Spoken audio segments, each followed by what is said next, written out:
Hello everybody, welcome to the talk on Seattle ACS. I'm Tim Helming, Director of Seattle ACS. My call sign is WT1IM, or Whiskey Tango 1 India Mike, which is a lot more of a tongue twister than I thought that call sign was going to be when I signed up for it.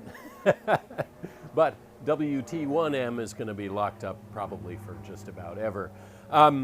Wanted to talk to you a little bit about who we are and what it is that we do as Seattle ACS, answer any questions that you might have, and see if we might join or get some interest in having additional members in our group. Seattle ACS is a volunteer group of communicators, trained communicators, that is attached to the Seattle Office of Emergency Management. And so our served agency is the City of Seattle. We take our orders from them.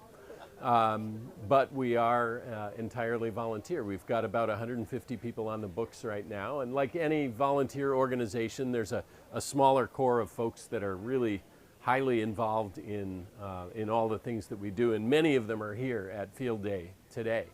But our organization was founded by Mark Shepard, N7LYE, who is a silent key now, unfortunately. But Mark was an amazing person, and he was a City of Seattle employee and also an avid ham radio operator. And Mark recognized that there was a need for an organization like this with a closer tie to the city than the ham radio clubs that have existed since almost the beginning of ham radio itself. And Mark also recognized that this was experience coming out of wildfire fighting in California, that there were a lot of operating practices and relationship building that were done very well there in those systems, and that he recognized could be brought to a big city like Seattle and be quite effective as well. So, so much of what we do as Seattle ACS was guided by the original vision of Mark. I'm going to talk about what we do partly through the lens of three different kinds of radios here. So I brought some props. And the first one I'll bring up is kind of the most simple. This is a amateur radio handy-talkie, and many of you probably have these. And what this represents is the fact that everybody in Seattle ACS is a licensed amateur radio operator. That's one of the criteria for becoming a member of Seattle ACS. And this is one of the primary tools that we use in anything that we do as far as our drills and exercises, as well as things that we might do in real life when asked by the Office of Emergency Management. So these allow us to be folks available in the field for the city to ask for situational awareness on things that are going on. Could be just spot local weather reports or road conditions or something like that. It could be emergencies that for whatever, if there's for some reason 911 isn't available and something needs to be reported in as an emergency, this is a way that that can be done. We do a lot of that with radios that look like this, or with the larger mobile versions that are either permanently installed in vehicles or used with power supplies like you can see in various places around here. But so we do a lot of training. We do two kinds of training, basically, I guess you could say, at Seattle ACS, technical and procedural. A lot of it is procedural because with something like this radio isn't terribly hard to use from a technical perspective. And once you get that sorted out, the real question becomes, what exactly do you do after you push this button and start saying stuff? What's the stuff that you need to say? How do you need to say it? And what are the expectations of the person at the other end of what that communication is going to be? So we do a lot of practicing of how to do efficient transmission of messages by voice, back and forth. I once heard a great expression about writing, about doing effective writing. And I think there's something that translates to our voice communications as well. But what they said about writing was, good writers write so that they can be understood. Great writers write so that they cannot possibly be misunderstood. And I think that's a good way to think about our voice communications. It's not enough in a critical, emergent situation to kind of get most of the idea of the message across. It has to be exact, it has to be precise. Think about an address or some other kind of location, or think about a condition of something that's going on. If that's misunderstood, problems could ensue. So we work, but at the same time, we want to keep things moving along relatively fast. The airwaves are a precious resource, and there may be, in an emergent situation, there's going to be a lot of traffic that needs to get through. So, so there's a lot of work that we do on the efficient sending and receiving of voice messages. And we do that over these ham radios. Now, voice is fine, but it's kind of slow. And so one of the really important skills that we teach and set of procedures that we teach has to do with sending messages as data, as text over the air.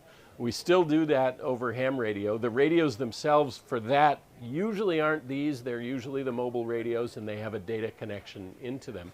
You can see a great example of that if you haven't already at the table over there that says send email by radio. That's exactly what we do using a system called WinLink. And that's a much more efficient way of conveying a message over the air. It goes a lot faster. There's less of the back and forth that you have to do when you're doing a voice message transmission. And so we can do a higher volume with high confidence that those messages are going to be understood on the other end. Now that's a little more technically involved because you're connecting a computer through some kind of a sound modulation device into the radio. So there are more ingredients there.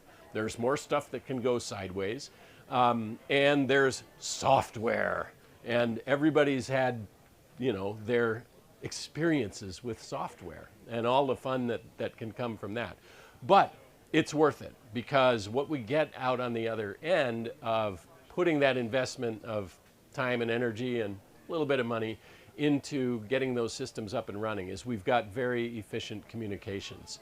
And so those involve both the technical and the procedural as well. How do we get the radio and the devices and stuff to talk to the laptop? Okay, good, that's working. Now, what should the nature of the message be that we're sending? What do we do to ensure that a message doesn't get duplicated or that a message doesn't get lost and fall through the cracks? So there are a lot of both technical and procedural things that we teach to do data over the radio. The email over the radio that Bill is demonstrating over there is one form of that. There's another technology that we can use that allows the city to send out, I mean, this is a use case, it allows anything, but if the city wanted to transmit messages to the volunteers in the field to then distribute into the community, it can use a system that allows basically just a kind of a broadcast. We all know if we're licensed hams, we're not supposed to broadcast as such, but we can send out a bulletin to all the operators in the city to receive, and that is another form of data. So you type in a message, and then you send it with the software, and it goes out over the radio. It's not an email, it's just received in real time as text. You see it literally scrolling out on the receiving side if everything's working well. We use a different set of software called FLDigi to do that. But it's another good way to send text-based messages relatively efficiently. So that has some training. It has, you know, its own kind of procedures that we teach that go along with it. But so I've already talked about a number of different kinds of skills and a number of different technologies that we use in Seattle ACS. How the heck do we teach all of that? Well, we meet once a month on Saturday mornings, with the exception of June because we've got all this to prepare for. But we carry out educational sessions each month.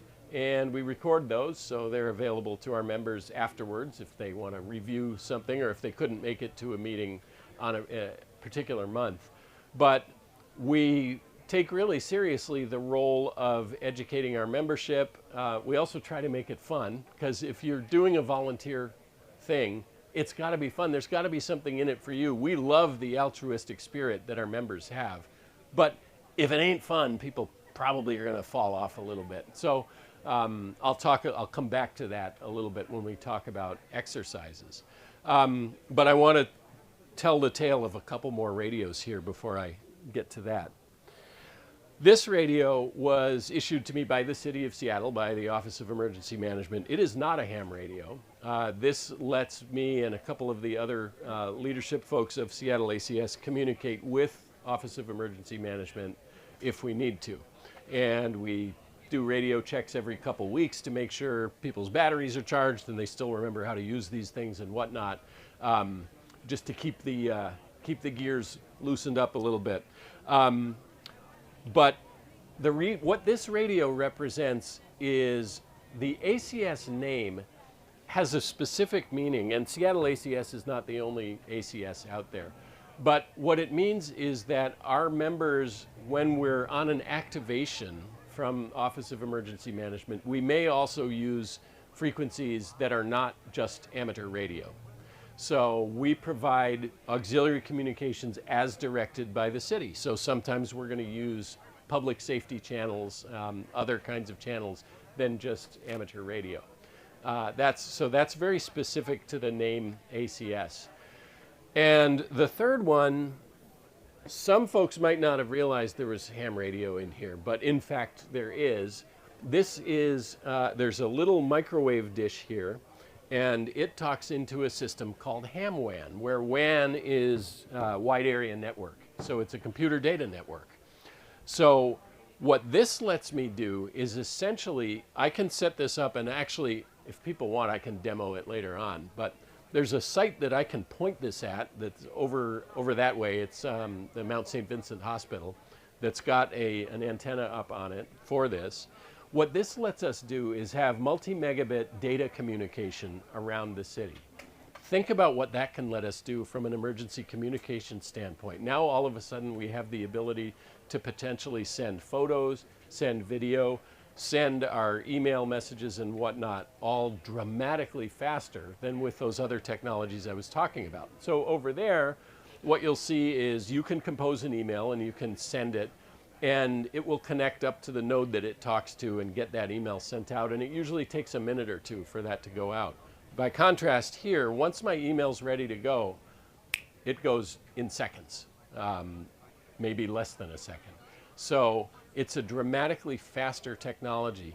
Part of the vision that I and others in the ACS leadership have is to be able to set up infrastructure so that our served agency, Seattle OEM, and potentially other departments in the city of Seattle, if they need it, can function in the absence of their commercial standard internet. If that's down for whatever reason, power's down and whatnot, we can provide sort of a transport layer so that they can still work on their laptops the way they're used to working, and we become almost invisible, but we're a supporting layer for them. So we're working on building out more of this internet and local network infrastructure around the city and getting more of our members involved in doing that as well. These are actually a relatively inexpensive way to get involved here. These dishes, I don't know, everything in that box cost me less than $100 altogether, I believe. And yet it's extremely powerful. I didn't explain everything that's in here. There's a little battery. This is that microwave dish that I was talking to. So this is a secret ham radio acting like a microwave dish. And then it's just back to back with an ordinary Wi-Fi router. So this gets a signal that gets it connectivity to the internet, or at least to the rest of the data ring around here. And then that feeds into this router, and then I can put out a Wi-Fi SSID. People can connect on Wi-Fi, and now they're using that HamWAN system. There's another system that's a little bit like that called Arden that lets us build a mesh, which is really cool, because then if you have any part of the mesh that goes down, you've usually got a path through the rest of the mesh for that network, for that traffic to go through. So the point here is being able to blanket the city with infrastructure that provides data communications when everything else is down is quite a valuable thing that we can offer. So we've got a lot of work that's going into that, and HamWAN is an important partner organization for that. Now, since I mentioned partner organizations, there's probably no other partner organization that we work more closely with, other than the city itself, than the emergency communication hubs. And they've got a table over there, and many of you are probably familiar with the hubs. The hubs are the interface point between the citizens of Seattle and the methods of communication that are going to be so important in an emergency type of situation. So the hubs do a fantastic job of letting folks in neighborhoods around the city know that there's going to be a gathering point. There's going to be a place where information can be given and received, and whiteboards with bulletins and stuff like that. And the way that that connects into the city, let's say the city has to give out a boil water advisory or something like that. Well, the way that the hubs are going to get that information is through ACS volunteers that are co-located at the hubs and that use these various technologies that I'm showing here to send and receive those messages, so that the hubs can then work with the community itself, and we can have a bidirectional traffic flow of those kinds of messages. So the hubs are a critical part. We as ACS by ourselves don't have infinite capabilities to not only do the radio communicating we're doing, but also do that interfacing with the public. We don't stretch that far. And so the hubs are a really critical partner of ours, and we have a great working relationship with them. It is unusual, like I say, for a ham radio volunteer group to have the degree of cooperation, support, sponsorship, et cetera, that we have with the city of Seattle. And again, a lot of that credit goes to Mark Shepard for building that. Most of the credit, frankly, goes to Mark. And we're trying to carry forward his legacy. But the city asks us to be available for a variety of different kinds of situations, and not all of them are emergencies as such. So the Seahawks victory parade, when they won the Super Bowl all those years ago, was not an emergency. It was a pretty great thing, but it severely overloaded the cell phone system. And so I don't know if any of you were present at that parade, but if you were, you probably had a hard time getting things in and out on your phone. The city needed to know what was going on and have situational awareness for that parade. Nothing went sideways, but you know, if there was a medical emergency or something like that that OEM would have needed to know about, ACS was there, and we were able to provide that information to the Emergency Operations Center, which is where OEM is located. And that's an example of one of the non-emergency kinds of scenarios where we can be of a lot of help. Other examples are sometimes when we've had some of the more severe winter storms, the EOC has activated and we've had a volunteer or two there. And that's where I gave an example earlier where a spot weather report might be a very valuable thing, and that's something that we can provide. And so if you think about just sort of large events, which may not be emergencies, there's a good chance that the EOC may be activated and may need an ACS volunteer or two. In fact, some of what we do there doesn't even have anything to do with radio. We've got some people who are trained on the relatively complex AV system that they have at the EOC. If you've ever seen an emergency operations center, then you know this is a big room with a bunch of tables in it and screens all over the walls depicting whatever it is that OEM decides they need to have. A lot of times it'll be things like views of the traffic cameras around the city. It might be a media outlet or something like that. So we have volunteers that are trained to run that AV system. It almost looks a little like Captain Kirk's station in the Bridge of the Enterprise, with all the different controls that are part of that system. But it's pretty cool. So there are a variety of different ways that our folks help out. Now, there's one more component of what we do that I haven't gotten into and that I want to talk to. This is some people's favorite part of being an ACS volunteer, which is the drills that we do. So we don't want to leave everything that we're learning to just theory and book learning. We want to apply it. And so several times a year, we get folks out into the field and we will simulate an emergency of some kind and then have our members participate with what are called injects, which are simulated emergency messages that come into the simulated EOC, and we track how well we're doing with passing those messages back and forth.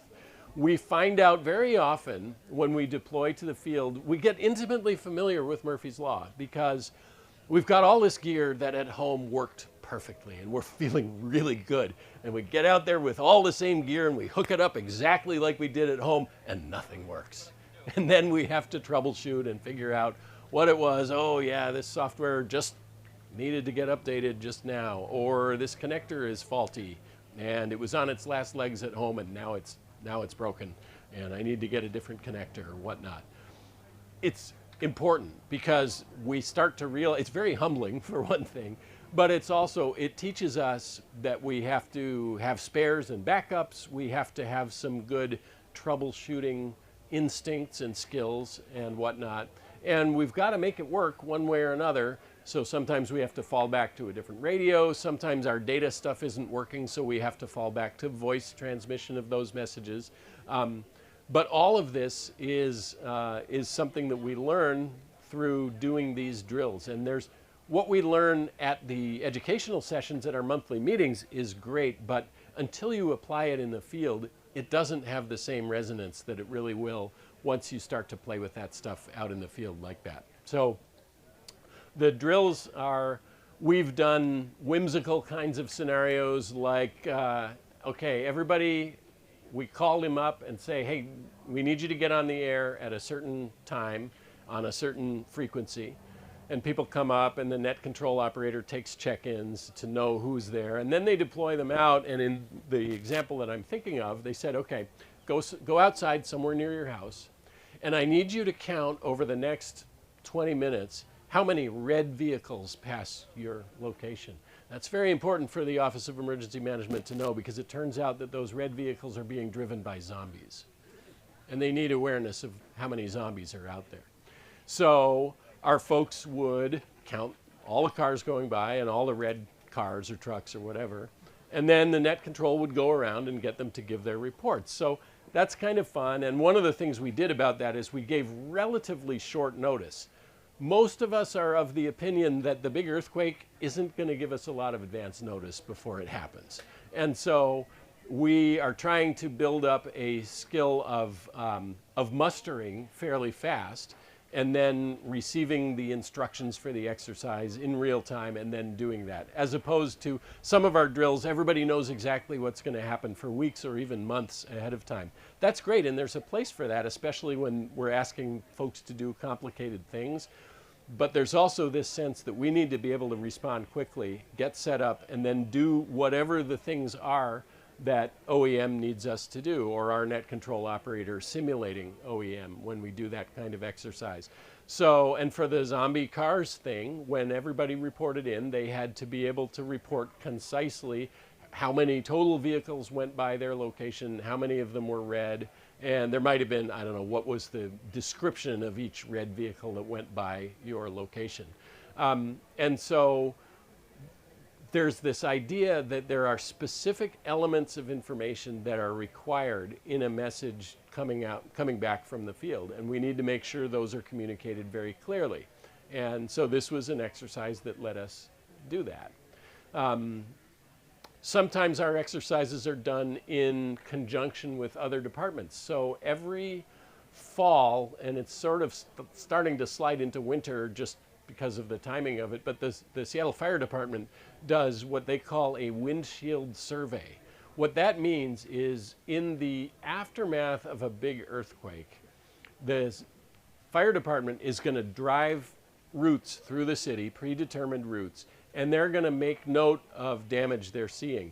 It's going to be overwhelming enough that they're not going to stop. They may literally drive past a house that's on fire because the most critical thing is for the city to understand what the situation on the ground actually is. So we participate with the fire department in that exercise. We provide a means, an alternate means of them communicating those situation reports, which are done in a very specific format. And we communicate between locations in the field and the what they call the RMC, which is their nerve center of the fire department, which is downtown at Fire Station 10. We have ACS volunteers in the field at some fire stations and some of them there at the RMC at Fire Station 10. And we transmit messages by voice. We use these data communications formats. We use the WinLink format that's over there. We exercise all of those. But we're working hand in hand with the fire department on a very important exercise that they have to do, and a means of doing that if their public safety radios are either down or compromised or overloaded. So that's a partnership that we have with them. Every 4 years, I believe it's might be every 6 years, there's a regional, it's a region-wide, so Washington, Oregon, I don't remember if Idaho was involved, exercise called Cascadia Rising, where the Cascadia is the eventual Cascadia earthquake. And so that is a multi-agency exercise. It's over a couple of days. And we had ACS volunteers, not at the last one, because the last one was curtailed by the pandemic, but the one before that, we had volunteers at all kinds of different agencies. I personally happened to be at the National Weather Service up at Sandpoint for that one. But we had people all over the city and co-located with different agencies, again, reporting different things in. I was reporting, guess what, the weather. But other people at other facilities were reporting whatever it was that the served agency needed them to be able to communicate. So we have these opportunities to interface with the folks that are keeping our city and our region safe. And it's very gratifying for volunteers. I know that I'm far from the only one that when I started doing this hobby of ham radio, I love all the gadgets and the technology and stuff, and I've been a radio nerd since I was about that tall.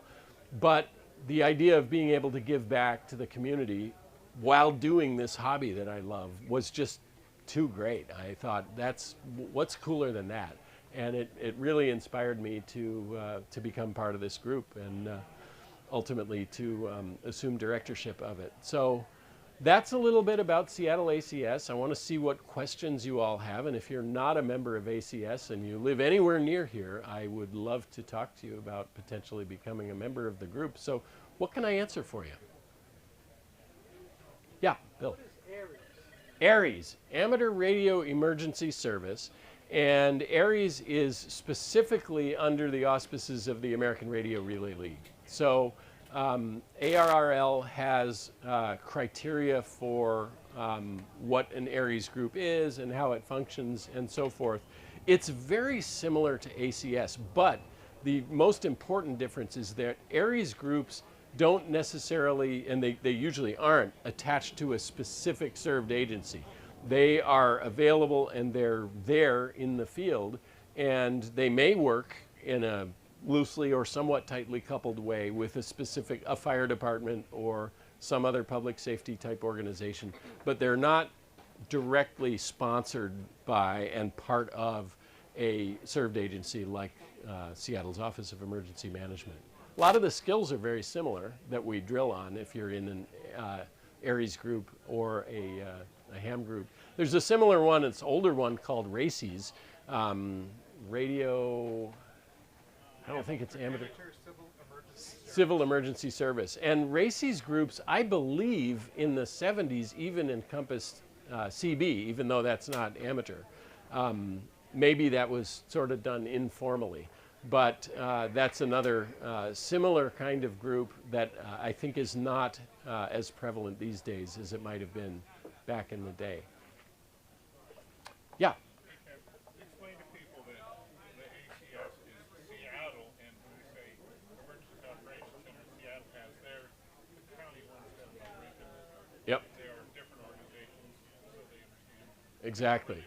Yeah, that's right. So our group, again, is specific to Seattle's Office of Emergency Management. Now, we do have some members of Seattle ACS who are in neighboring communities close to Seattle, not in Seattle proper, and that's okay. Most of our members are right in the city itself, but not everybody. If you're close enough to be communicating effectively into Seattle, then you can have something to offer to Seattle ACS. But yeah, King County has its own emergency operations center. Down at Camp Murray, the state's emergency operations center is, and in some of the drills and exercises, we are talking back and forth with the state as well as the county and whatnot. Other questions? Yes? What does ACS stand for? Auxiliary Communication Service. Okay. And then on your two radios, you said the first one was a ham radio and Yep. the second one was not.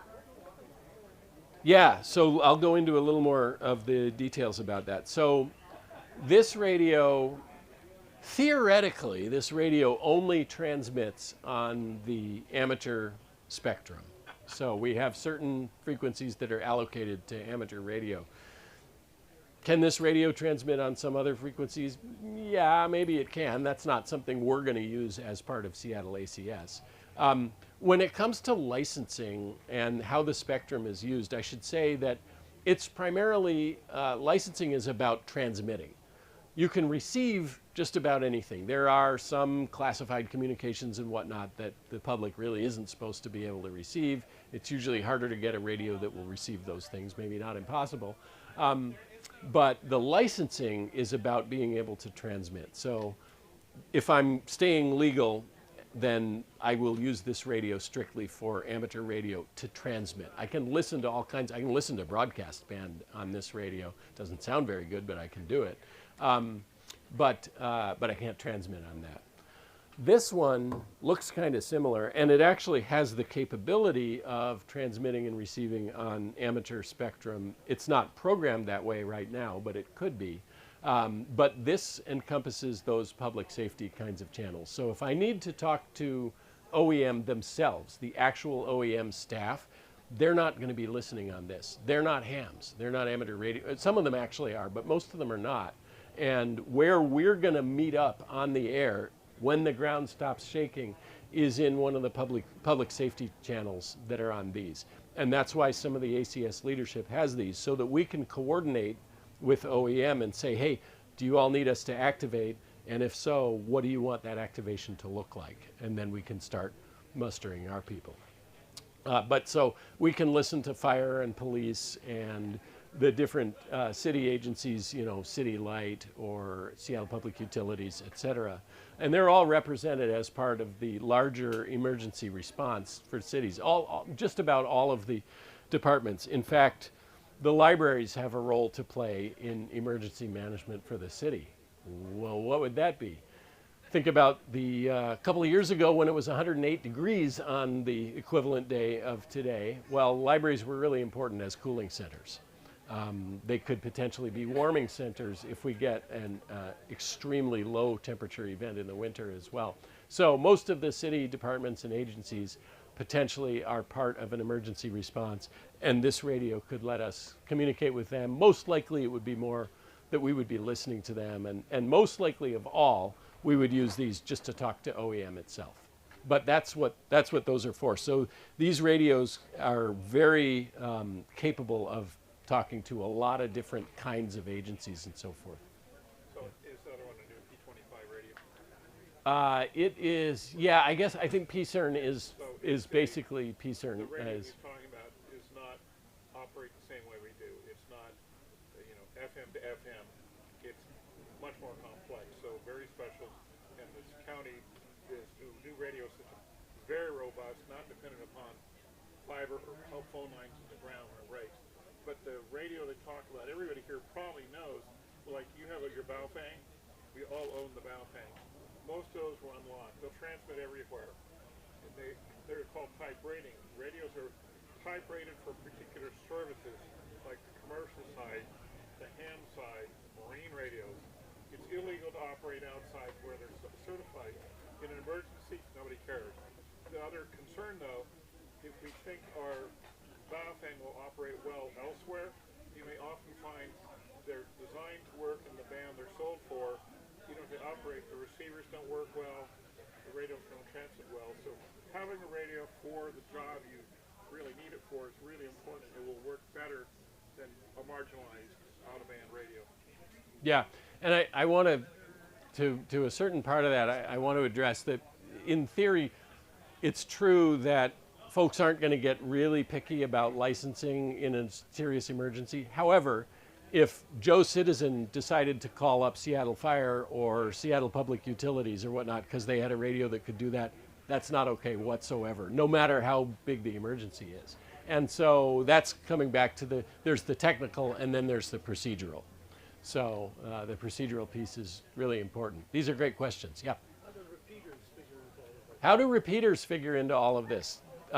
Repeaters are part of the backbone of what we do. So a repeater is a set of basically back-to-back radios. One of them is receiving and one of them is transmitting. The point of a repeater is that this little bitty radio can't really talk very far by itself. It has a maximum of, I think, a 6 or 8 watt signal.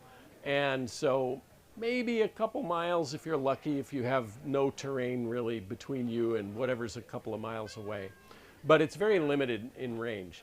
And if you are down in a little bit of a valley or something like that, you could really have a hard time being able to talk very far on this radio, certainly not citywide. But what if there was an antenna that was way up high so that the signal can get past the trees and buildings and all that stuff up to that really high point?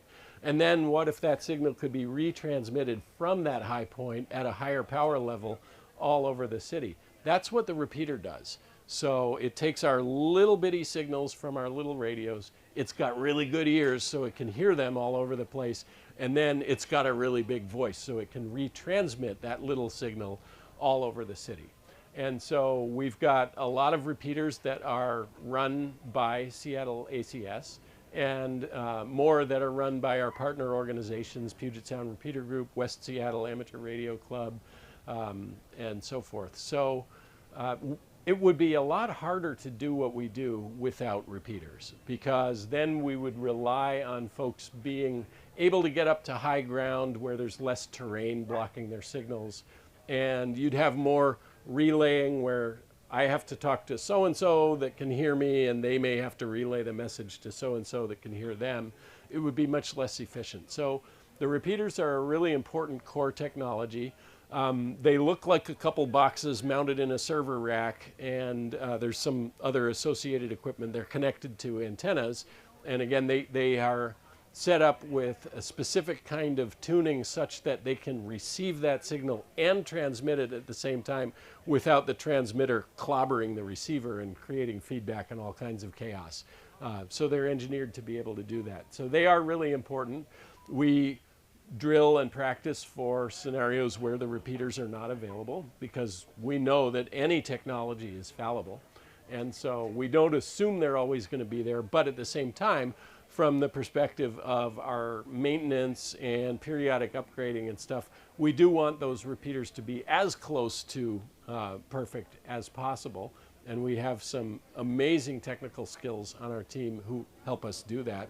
Alan is one example right over here. We've got several other folks that are really instrumental in keeping those repeaters in tip-top shape. And the repeaters at several of the locations have extensive battery backup. In a couple cases, there's generator power backup. So these repeaters will have the ability to stay on the air for hours to days after the loss of commercial power. In the long run, it is our hope to get solar installations at some of our critical repeater sites so that they can keep going indefinitely if we lose commercial power. But yeah, the repeaters are a very fundamental part of the voice and data communications backbone for us. What else can I answer? How are we doing on time? We're getting close. Yeah. What does it take to get licensed? What does it take to get licensed? So, to get your amateur radio license, you have to pass a multiple choice test that is administered by groups that are sort of delegated under ultimately the authority of the FCC. But it's a test that has a mix of, I'm going to sound like a broken record here, but sort of technical and procedural stuff. How do radios work? What are some fundamentals of the theory? What are some things you need to know about safety with power systems, with radio frequency, radiation, and so forth? And then what are the procedures? How do you actually use this stuff? What are the rules of the road, so to speak, with operating as an amateur radio operator? It's not a very difficult test. There are classes that are periodically given around the location. Wherever you live, if you type in, Seattle or Renton or wherever you might live, and amateur radio classes, you can usually find something. And you can self-study as well. You can find the question pools are literally available. So if you're a good memorizer, you could just memorize the whole question pool. It's a few hundred questions from which they take about 30 of them, and then you pass those to pass your test. Not very hard. It's within pretty much anybody's grasp, and we have, not in ACS, but in the world of amateur radio, there are fairly young kids who have gotten their licenses. So it's I've had a 6-year-old pass. There we go. Yeah.